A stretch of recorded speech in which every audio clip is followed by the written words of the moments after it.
The other thing they talked about, which they did not send to us, we didn't have this. I was kind of surprised, but it must not be ready to go.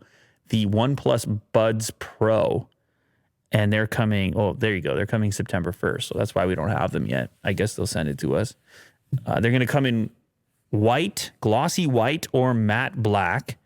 They obviously look a lot like AirPods, except the stem portion is, well, first of all, it's an in-ear design. So even though it has a stem like the regular AirPods, I guess AirPods Pro have a short stem too.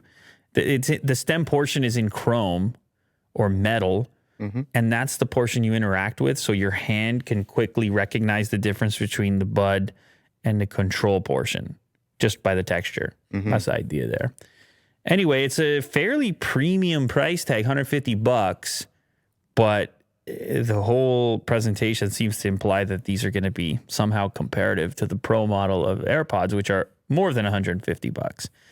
Also, having black as an option is something that Apple doesn't offer you.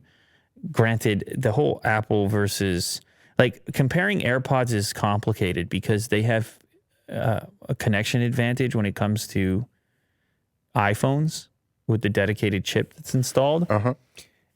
So I'm always curious about that. Is an iPhone user really willing to branch out into the open marketplace of true wireless earbuds, or is it more targeted at an Android customer who wants something like the AirPods experience but on Android? That seems to me, and I'm just guessing, that seems more realistic to me. But anyway, so yeah, you can get it in white or black. It's got your noise canceling. It's got your transparency. It has reverse wireless charging. It has really fast charging on a wire. What did they say? 10 minutes gives you 10 hours.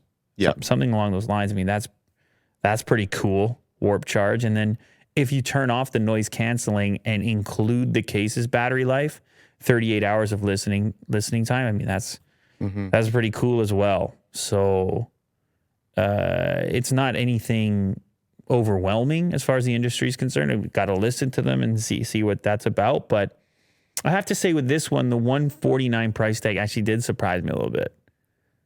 You thought it was a bit out of the price range? Well, I'm always trying to figure out the OnePlus, what OnePlus is doing. And some of the things they pitch as premium and flagship, and then they have other things like the Nord line, which is more budget oriented. And since it was the Nord event, it felt more in the budget direction. But then, because like the phone was listed at €399, right? And then you got the buds on the end of the live presentation at $150 USD.